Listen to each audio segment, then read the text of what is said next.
Pak, tolong Pak, mampu jalan kami gitu kan. Bapak Bay jadi wali kota lagi, sebenarnya nggak bisa lagi sih, udah 2 kali ya, 2 kali gitu ya. Itu pendidikan mahal gitu kan, padahal dulu gratis gitu.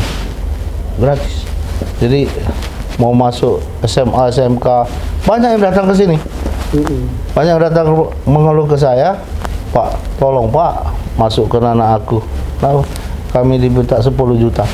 Nah, oh, kok sekarang ada transaksi begitu untuk pendidikan? Nah, ini tidak boleh.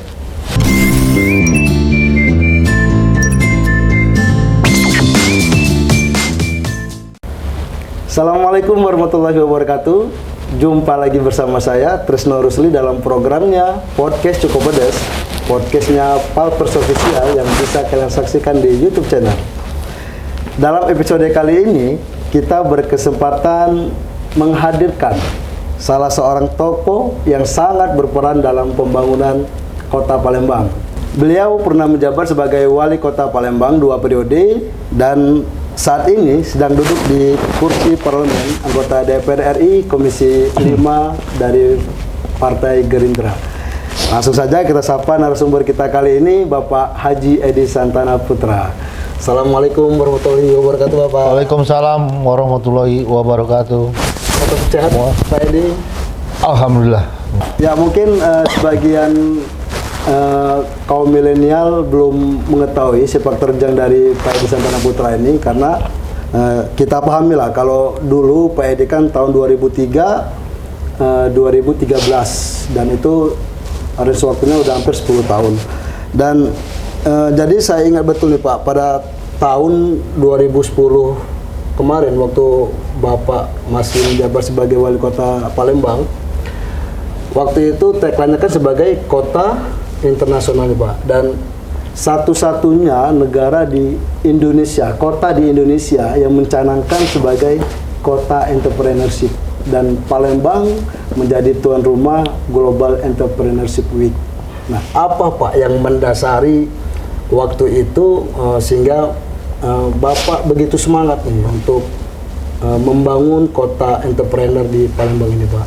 Ya, jadi kan waktu periode pertama itu saya melihat kota ini kan masih jauh lah ya untuk disebut jadi kota metropolitan gitu kan.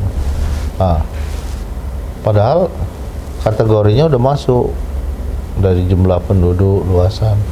Makanya waktu itu visi saya itu, visi kita semua lah, Palembang menuju kota metropolitan yang mandiri dan berkualitas.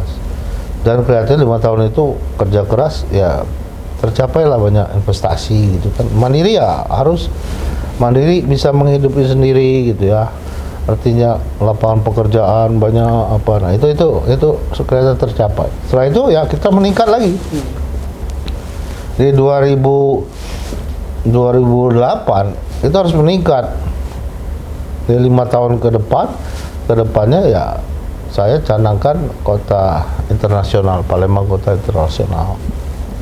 Nah, itu juga banyak orang, wah ini berani amat ini Pak Wali, ini beraninya gitu kan untuk menjadikan kota ini internasional. Saya sungguh-sungguh, dan ternyata juga berhasil.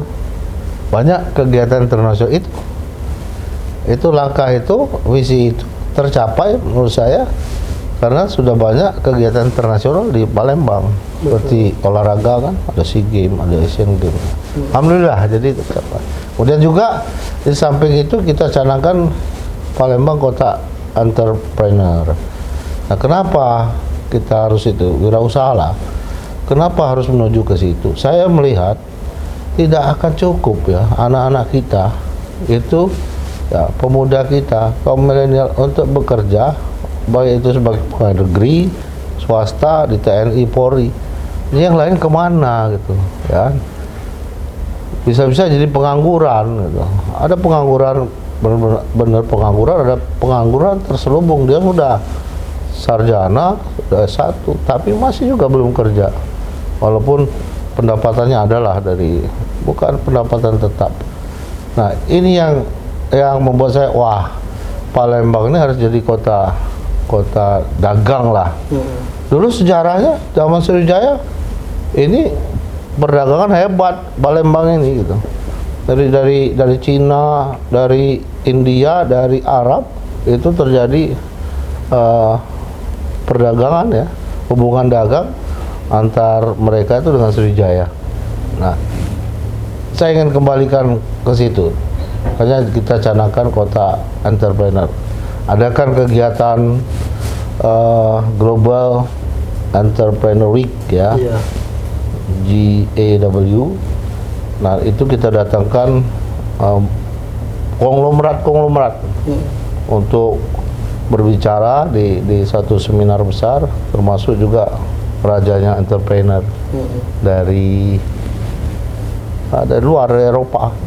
Iya, dan ini semua sudah tertulis di sini ya, Pak? Ya, nah ini itu hasilnya itu saya tuangkan bersama teman-teman di buku ini, mengubah sampah dan rongsokan menjadi emas. Dan rongsokan menjadi emas.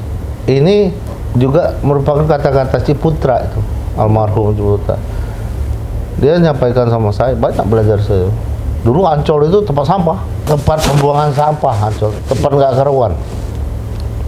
Dia melihat peluang itu, kemudian DKI kerjasama dengan Ciputra, dia rubah Ancol itu menjadi tempat rekreasi yang luar biasa. Nah itu saya kira ini. Tapi cukup nekat juga nih Pak Edi. 2003 ke bawah itu kan Palembang ini kan terkenal tingkat kriminalitas yang sangat tinggi nih Pak. Kemudian pada saat Bapak menjabat, Bapak langsung membuat gebrakan bahwa kota metropolitan, yang tentunya ini tidak tidak sesuai dengan kondisi waktu itu. Belum tuntas itu, kemudian Bapak langsung ke internasional nih Pak, dengan permasalahan-permasalahan yang mungkin dirasakan oleh masyarakat secara umum seperti itu Pak. Ya. Nah, apa Pak yang mendasari Bapak lah untuk dengan kondisi seperti ini, tapi Bapak mencanangkan sebagai kota metropolitan untuk periode pertama dulu? Ya. Nah, jadi saya juga melihat itu kita harus punya keberanian.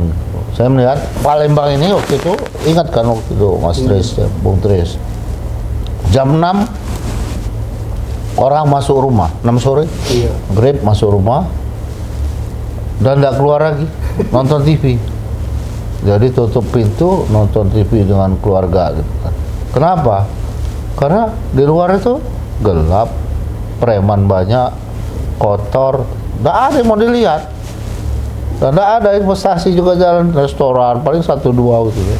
Nah, kemudian inilah yang menjadikan dasar, wah kalau Palembang ini malam terang, bagus, indah ya, pasti banyak orang keluar, pasti banyak restoran tumbuh ya. Saya melihat juga malam itu perlu gitu. Kehidupan ekonomi itu perlu ya. Karena apa? Tidak semua anak-anak kita, tidak semua kita tertampung kerja, tenaga kerja itu di siang hari. Nah, malam hari itu ada kegiatan ekonomi, aktivitas harusnya ada waktu itu. Ada. Nah, peluang itulah, alhamdulillah. Setelah terang, setelah bagus, hotel tumbuh, restoran tumbuh, kan banyak orang bisa bekerja di malam hari. Nah, ini luar biasa saya kira ini ya. Dan itu merupakan, saya kira saya sendiri mengakui dalam hati, wah kita ini berhasil membuat Palembang menjadi terang, menjadi indah, menjadi malam hari berkehidupan. Dan setelah itu kan Bapak kembali ke menaikkan grade nih Pak, metropolitan ke internasional. Ya. Oke, tadi Bapak sudah menjelaskan bahwa beberapa event internasional sudah terselenggara di Palembang. Tapi kan kalau di internal Palembang sendiri Pak, masalah lingkungan, masalah banjir, terutama banjir Pak, terutama banjir itu kan menjadi masalah yang cukup kompleks. Nah, pada saat itu Bapak membuat terobosan kolam retensi, kemudian ada sistem pompanisasi. Nah, apakah itu salah satu yang menjadi keinginan Pak Edi, pendukung-pendukung agar menjadi kota internasional gitu Pak? Ya, kan kita harus punya cita-cita yang tinggi. Untuk menuju kota internasional ya standar itu tinggi sekali.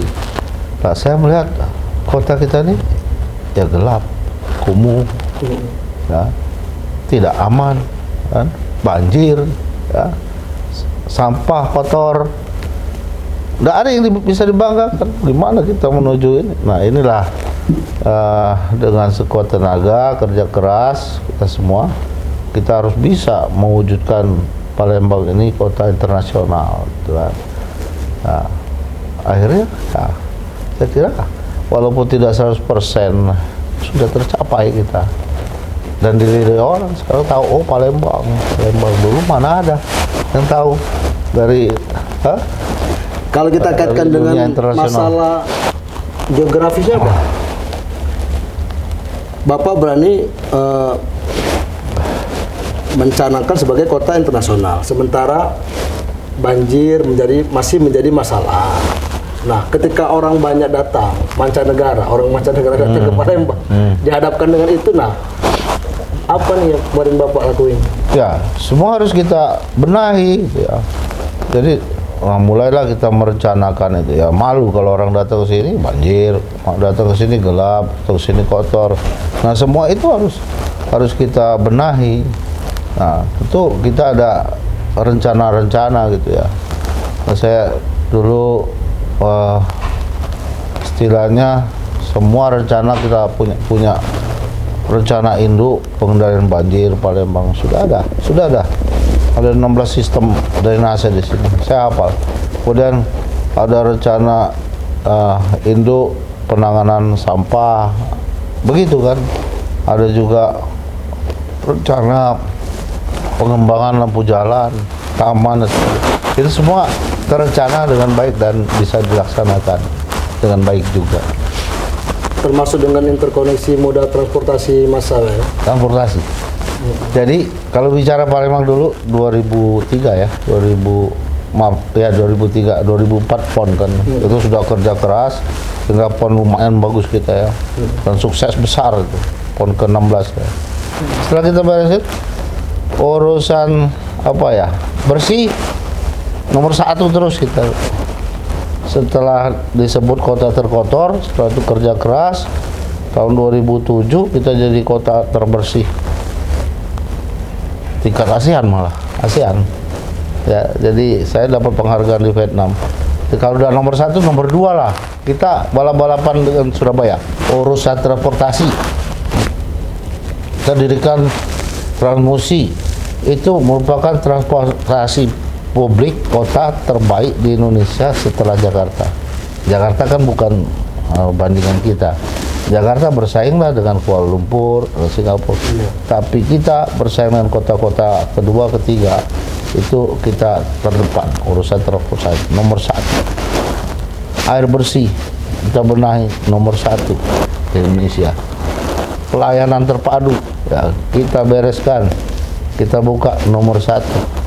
3 bulan 10 besar pelayanan terpadu, izin segala macam itu. 1 tahun itu terbangun, diresmikan nomor 1 Indonesia. Jadi saya makin percaya diri, kita mau berbuat, kerja keras bisa menjadi nomor 1. Yes. Pada masanya Pak Edi banyaklah orang mengerti beberapa program unggulan yang memang langsung dirasakan masyarakat ini Pak. Nah, cuma beberapa tahun belakangan terakhir ini apa yang menjadi program Pak Edi itu kayaknya masih menjadi permasalahan juga sampai sekarang Pak. Contohnya banjir. Ya waktu 25 Desember 2021 2022 itu kan banjir besar Pak di Palembang, sampai melumpuhkan beberapa aktivitas ekonomi seperti itu kan. Kemudian transportasi massal yang kemarin Bapak interkoneksi moda transportasi tadi, dan sekarang buktinya nggak juga masih banyak orang menggunakan kendaraan umum dibandingkan Transmusi seperti itu Pak ya, yang peninggalan kendaraan pribadi maksudnya ya? Iya, kendaraan pribadi. Nah, Bapak melihat ini apa yang menjadi permasalahan Pak? Dulu Bapak begitu semangat dan ada sedikit perubahan, kemudian kembali lagi ke seperti ini Pak. Ya, waktu sambutan terakhir saya sebagai wali kota, serah terima jabatan, saya sampaikan di situ bahwa wali kota setelah saya itu pasti lebih hebat, lebih bagus. Kenapa? Karena tinggal meneruskan.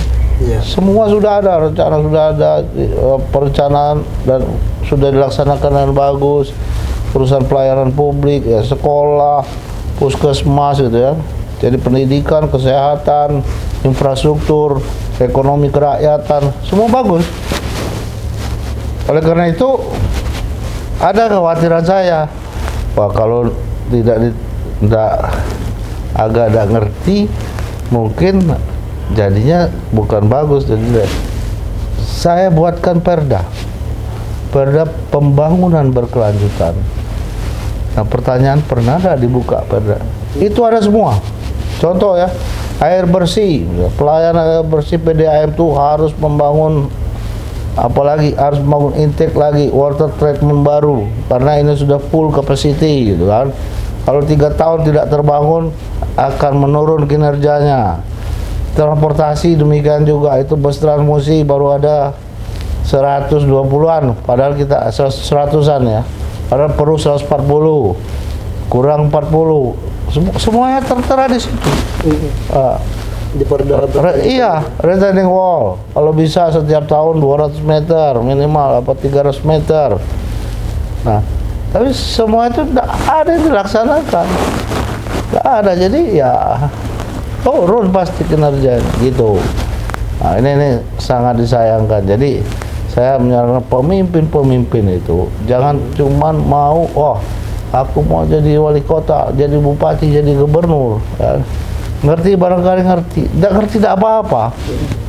Kan banyak orang ngerti, banyak orang pintar, dihimpun semua. Yang penting leadership harus bagus, harus bisa menggerakkan orang, ya, harus bisa menggerakkan orang-orang pintar untuk bersama-sama membenahi apa yang menjadi amanah yang diberikan ke kita itu. Ya, dengan kata lain, apa yang menjadi program Pak Edi sewaktu menjabat wali kota itu ya tergolong gagal juga nih Pak. Enggak. Ya karena endingnya kan masih tetap kembali seperti Ya. semula Pak. Ya banyak teman-teman orang udah, Pak, tolong Pak, mampu jalan kami gitu kan. Bapak baik jadi wali kota lagi, sebenarnya nggak bisa lagi sih, udah 2 kali ya, 2 kali gitu ya. Itu pendidikan mahal gitu kan, padahal dulu gratis gitu. Gratis. Jadi mau masuk SMA, SMK, banyak yang datang ke sini. Banyak yang datang mengeluh ke saya, Pak, tolong Pak, masukkan anak aku. Nah, kami diminta 10 juta. Ya. Oh, kok sekarang ada transaksi begitu untuk pendidikan? Nah, ini tidak boleh. Negara harus hadir di bidang yang prioritasnya pendidikan, ya, kemudian kesehatan. Karena 2 hal itu tercapai, Indonesia sejahtera. Ya, nah ini yang ini. Oleh karena Bapak tidak bisa menjabat 3 periode, kemudian waktu itu Bapak maju pilgub juga gagal ya Pak? Ya. Ya, harus diakui gagal dengan termasuk di lumbung suara Palembang pun gagal kan. Dan itulah yang keinginan Bapak, motivasi Bapak untuk maju di Senayan kemarin Pak ya. Nah, Bapak ini kan sebagai ahli lingkungan ini Pak ya. Karena kan kalau waktu menjabat sebagai wali kota kan getol sekali nih buat kolam retensi, ya, kemudian sistem pipanisasi. Ya. Itu kan Bapak kan semangat betul kan, karena menurut Bapak itu salah satu yang menjadi solusi untuk pengendalian banjir. Terkait dengan banjir juga mungkin efeknya juga ke ke persawahan nih Pak ya, ke ketahanan pangan juga kan, seperti itu kan. Ini kita bukan bahas Palembang secara utuh, cuma kita membahasnya Sumatera Selatan nih Pak. Ini kan kalau pengendalian banjir kembalinya ke ketahanan pangan. Kalau lahan sawah kita tidak terendam banjir kan otomatis produksi padi akan lebih banyak, Pak. Nah, apa Pak yang bisa Bapak sampaikan di sini terkait dengan sistem pengairan seperti itu, Pak? Ke depan semua rawa-rawa di Indonesia termasuk Sumatera Selatan harus nggak ada yang terlantar, harus dimanfaatkan. Ini masa depan kita ada di rawa-rawa ini untuk pangan. Kita harus waspada, malah harus bisa ekspor ya beras itu ke luar gitu ya. Nah, ini itu Sumatera Selatan bisa, tapi masalahnya jangan hanya cuman visi. Oh, kita ketahanan pangan dijalankan. Dari mana mulainya? Kan? Ketahanan pangan itu harus kerjasama, pemerintah, swasta, dan rakyat harus kerjasama, sama-sama. Rakyat punya lahan, ya, punya sawah, punya tenaga, swasta punya pasar, pemerintah punya uang untuk infrastruktur. Nah, kalau tiga itu tidak bersama, jangan harap berhasil baik. Ya, saya kira itu yang harus dilakukan oleh gubernur ke depan. Oke. Ngomongannya udah mulai nyinggung gubernur ke depan. Sekarang saya tanya Bapak. Maju gubernur, Pak?